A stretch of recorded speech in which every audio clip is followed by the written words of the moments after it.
Journey के बारे में बताऊंगा कि जर्नी थी किस तरीके की। आप लोग सब ध्यान से सुनना। मैं एक चीज बता दूं, पता है क्या, मैं भी तुम लोगों के जैसा ही हूँ। मेडिको मतलब ऐसा, ना ज्यादा होशियार और ना ज्यादा डल। ये गौरव मेरा क्लासमेट है, साथ पढ़ते थे हम 11th-12th में, तो ये मेरे को बहुत अच्छे से जानता है। मतलब मैं कितना होशियार था, बस नॉर्मल था। नहीं, मैथ बहुत आसान है। अब बस कंसिस्टेंसी और एक मोरल थोड़ा सा ठीक रहा करता था कि यार अपने बारे में कभी नेगेटिव व्यू नहीं बनाया। ये नहीं था कि यार मैं कर रहा हूँ यार मेरे से ये होगा नहीं, यार देख होगा तो। मैं देखो यहाँ जो हमारी बहनें भी बैठी हैं, मेरे मुंह से क्या 2-4 बस फाउल लैंग्वेजेस निकल जाती है, तो उसके लिए मैं पहले सॉरी बोल रहा हूँ, है ना। डिपार्टमेंट में रहने तो ये 2-4 फाउल लैंग्वेज समझ रहे हो ना, ऐसे वर्ड्स निकल जाते हैं यार। तो जब तैयारी करनी शुरू करी थी, मैंने एमएससी करी। पिताजी हमारे चाहते थे कि भाई मैं एमएससी करके एलएलबी करूं, तो वो सब तो नहीं हो पाया।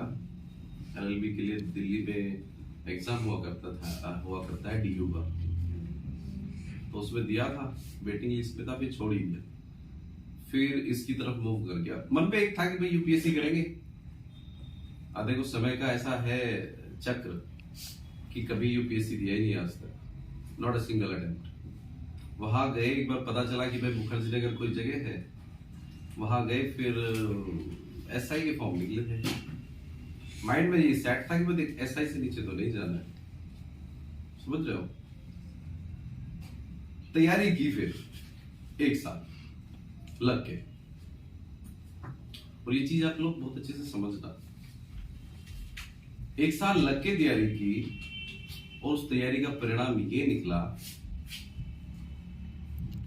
कि जो एग्जाम आया मैं दे के आ रहा हूं। घर वाले आके पूछते थे कि भाई क्या होगा।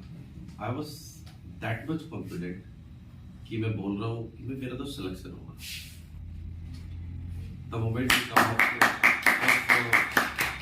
एग्जामिनेशन हॉल, जैसे तुम लोग एग्जामिनेशन हॉल से बाहर निकल के आते हो ना, अपनी किस लेवल पे आपने एग्जाम दिया है, तो आप लोगों को पता चल जाता है कि यार सिलेक्शन तो हो रहा है हर हाल में। तो सबसे बड़ा मोमेंट इस चीज में ये है कि आप कुछ भी तैयारी कर रहे हो, सर्वस्व त्याग दो एक तरफ, ठीक है, फुल फ्लैश तैयारी करो। फुल फ्लैश मतलब अगर आपने टारगेट कर लिया कि मुझे गवर्नमेंट जॉब लेनी है, तो फिर गवर्नमेंट जॉब के लिए फुल फ्लैश तैयारी करो। अब उसके लिए पॉइंट ये आता है कि भैया मैं पढ़ूं क्या। बाजार में इतनी सारी किताब है, इतनी सारी चीजें हैं, ऐसे में सबसे ज्यादा इंपॉर्टेंट होता है कि मैं पढ़ूं क्या। उससे ज्यादा इंपॉर्टेंट ये हो जाएगा कि मैं छोड़ूं क्या। कोई भी बाजारों किताब उठा के मत पढ़ने लग जाओ, ऑथेंटिक बुक उठाओ। किसी भी एग्जाम की मान लो तुम तैयारी कर रहे हो, मैक्सिमम किस एग्जाम की तैयारी कर रहे हैं लोग? एसएससी। चलो एसएससी का तो मुझे एक्सपर्ट मान लो। एसएससी के मैंने काफी सारे एग्जाम निकाल रखे हैं। मैं पहले सीएसएफ में सब इंस्पेक्टर भी हुआ था, और फिर दिल्ली पुलिस में भी सब इंस्पेक्टर हुआ, फिर एफसीआई में फूड असिस्टेंट ग्रेड 3 में भी मेरा सिलेक्शन हुआ, और उसके बाद डीडीए में मेरा सिलेक्शन हुआ, और अभी इंस्पेक्टर इसमें हुआ था, सीजीएल में इंस्पेक्टर हुआ।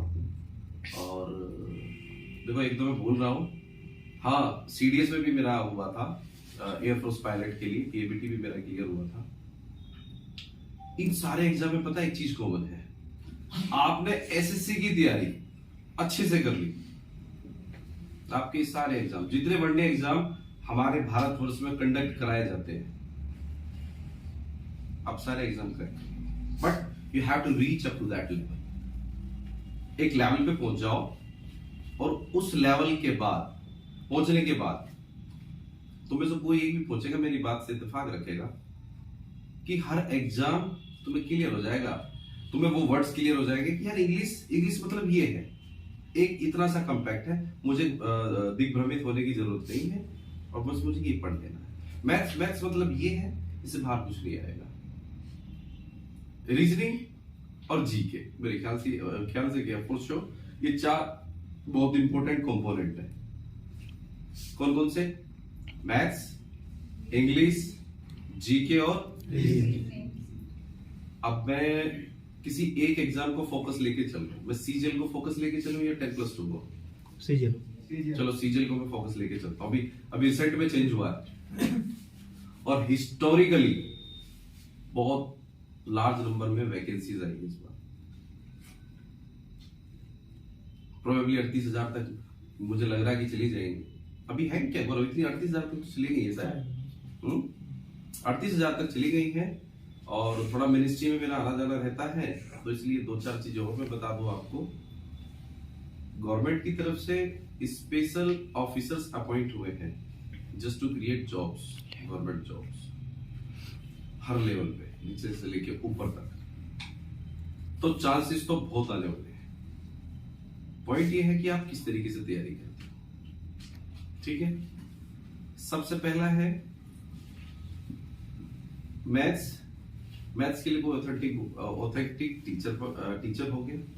ठीक है, उसके बाद आप मैथ्स में सबसे पहले कोई एक बुक उठाओ। आपका बेसिक्स स्ट्रॉन्ग होना चाहिए मैथ्स का। अगर आपका बेसिक्स क्लियर है, बेसिक्स क्लियर करने के बाद आप जाओ ट्रिक्स पे। ठीक है, मेरा 2015 में सीजीएल नहीं हुआ था। दरअसल क्या था, मैं एमएससी मैथ्स था, एमएससी मैंने मैथ्स से की थी। तो एक एंकर रहता है, मैं एमएससी मैथ्स, वो मुझे जब समझ आया, जब सीजन 2016 से पहले मैंने मैथ्स की 15 दिन की क्लासेस ली थी और उन्होंने मेरा सिलेक्शन कर दिया। सवाल मैं सारे करता था, मैं टाइम कंज्यूम हुआ करता था। ठीक है, कोचिंग का रोल यहां इंपॉर्टेंट हो जाता है, they make you understand how to save the times, है ना। कि भाई मैं जानता हूं तुम सब इतना कोई हार्ड मैथ्स थोड़ी आएगा, कोई तुमसे कोई रॉकेट साइंस थोड़ी पूछेंगे, वही लाभ हानि, वही परसेंटेज, वही सब कुछ। बस जीतता कौन है, जो एक्यूरेसी के साथ करेक्ट आंसर्स निकालता है। एक्यूरेसी प्लस करेक्टनेस, दोनों चीजें, वो चीज तुम्हें कोचिंग में पता चलती है या उन बुक्स से, उन ऑथेंटिक बुक्स से पता चलती है जिनको आप लोग पढ़ते हो। ठीक है, मैथ्स में सबसे इंपॉर्टेंट ये है। रीजनिंग बहुत स्पेसिफिक सा सिलेबस है। अगर आप एसएससी की तैयारी कर रहे हो, रीजनिंग की एक बेसिक्स पहले अंडरस्टैंडिंग क्रिएट कर लो। ठीक है, बेसिक अंडरस्टैंडिंग आप क्रिएट कर लो रीजनिंग के लिए। बेसिक अंडरस्टैंडिंग आपकी जैसी क्रिएट हुई, प्रैक्टिस सेट उठाओ, स्पीड टेस्ट, ये याद करके उठाओ। स्पीड टेस्ट की बुक मिलती है और बैठ के स्पीड टेस्ट लगाओ। घर बैठ रहे हो, कुछ भी कर रहे हो, मतलब you have to manage your time. Speed test लगाओ और उसमें मैक्सिमम टाइम बचाओ, क्योंकि रीजनिंग ऐसा सब्जेक्ट है, एक टाइम के बाद एवरीथिंग बिकम हैंडी, सब कुछ तुम्हें समझ में आ जाएगा। ठीक है, तो उसमें स्पीड इतनी होनी चाहिए कि उसका टाइम तुम सेव कर सको। तीसरा आता है इंग्लिश, बहुत स्टैटिक सब्जेक्ट है। इंग्लिश आज से 50 साल पहले भी हुई थी और आज से 50 साल बाद भी हुई थी। ठीक है, पॉइंट यह है कि मैं बुक्स कौन सी पढ़ूं, ऑथेंटिक बुक्स। देखो, मैं अगर आप मेरे से सजेशन लोगे तो मैं आप लोगों को एक बात बताऊंगा, एक बुक पढ़ो और उसी को 10 बार पढ़ो। और उस ऑथेंटिक बुक का नाम है प्लीज टू पैरामाउंट की वॉल्यूम 1 और 2, नीतू सिंह की। मैं बुक का ही नाम बता के जा रहा हूँ, जस्ट रिवीलिंग यू एवरीथिंग। ठीक है, इंग्लिश के लिए वॉल्यूम 1 ऐसा हो जाना चाहिए कि किसी के हाथ में वो दे दो, बुक खोले, या तुम्हारे घर में भी कोई हो बुक खोले, वो तुमसे पूछे कि तैयारी कैसी है, बुक हाथ में पकड़ा दो और बोलो पूछ लो जैसे पूछ लो। ठीक है ना। उस वॉल्यूम 1 में आपकी कमांड ये होनी चाहिए, आपके मेंस में 170 के अराउंड आने से कोई नहीं रोक सकता, किसी का बाप नहीं रोक सकता। वॉल्यूम 1 होना, ठीक है ना। प्लस में प्रैक्टिस सेट चलते रहने चाहिए। ठीक है, यस। उसके बाद नेक्स्ट है जीके। जीके एक ऐसा सब्जेक्ट है you can prepare in a day at least for GK. ये बेसिकली डिपेंड करता है कि आप कितने अवेयर हो, ठीक है। थोड़ा टाइम कंज्यूमिंग है बट बहुत इंटरेस्टिंग। जीके में एक हिस्ट्री का पार्ट हो गया जहां से मैक्सिमम क्वेश्चंस आते हैं। एक अभी जो नया सिलेबस आया मैं उससे गो थ्रू नहीं हुआ, बट मुझे पता चला है कि उसमें जीके का वेटेज बढ़ा है मेंस को लेकर, मेंस में ना। हाँ, तो जीके के लिए मैंने जो बुक पढ़ी है, एक तो सबसे पहले आप अगर आप पॉसिबल हो तो एनसीईआरटी से गो थ्रू हो जाओ, अगर पॉसिबल हो आप लोगों के लिए, ठीक है। However you are not supposed to go in detail, but थोड़ा सा गो थ्रू हो जाओगे तो आपका एक बेस क्रिएट होगा, आपको समझ आएगा कि चीजें हैं किस तरीके से। दूसरा, हिस्ट्री को अगर आप, मैं इसको मैं अलग अलग जगह पे बांट के बताता हूं आप लोगों को। हिस्ट्री को हम कैसे पढ़े, हमेशा क्रोनोलॉजिकल वे में पढ़े। क्रोनोलॉजिकल मतलब समय के क्रम के अनुसार हिस्ट्री को पढ़ने का सबसे बेस्ट तरीका यही है। हमारे पास जो क्वेश्चंस आते हैं उसमें हिस्ट्री शुरू होती है सिंधु सभ्यता से, हड़प्पा संस्कृति से, ठीक है।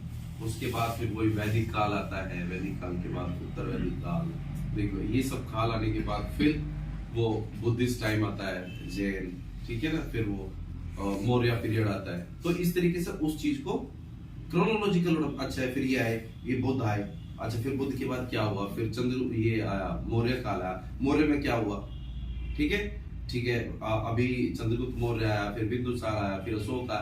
तो चीजें इस तरीके से चल क्रोनोलॉजिकल ऑर्डर में, और पैरेलली ये देखते रहो कि इकोनॉमिक उस समय पे क्या हो रहा था, इकोनॉमिकली क्या हो रहा था। आज की डेट में आप लोगों के पास बहुत कुछ सोर्सेज है यार, एक बार क्लिक करोगे तो इतनी सारी इंफॉर्मेशन निकल के आती है। बस प्रॉब्लम क्या है उसमें, भ्रम में, मतलब you are not supposed to go in delusion.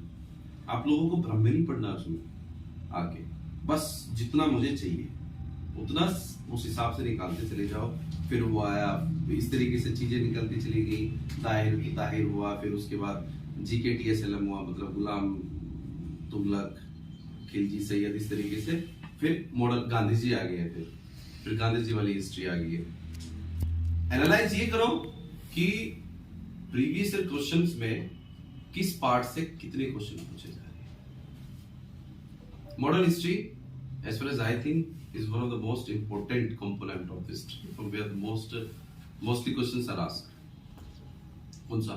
Modern history जो है, आधुनिक भारत का इतिहास, जहां गांधी जी पैदा होते हैं, यानी कि मैं ये कहूं कि 1857 का जो प्रथम स्वतंत्रता संग्राम था, उसके बाद का जितना भी पीरियड है वो बहुत सारा इंपॉर्टेंट होता है, ठीक है। इकोनॉमिक्स में बहुत स्पेसिफिक क्वेश्चन है, रटे रटा है, पढ़ के देख लेना। हर कुछ उसमें देखोगे तो वही क्वेश्चन है, वही बार बार रिपीट होते हैं, कोई बहुत ज्यादा डिटेल में नहीं आता। बस करंट में जो चल रहा है इकोनॉमिक्स को लेके, उस पर अपनी थोड़ी सी नजर बनाए। अगला पॉइंट क्या है? साइंस।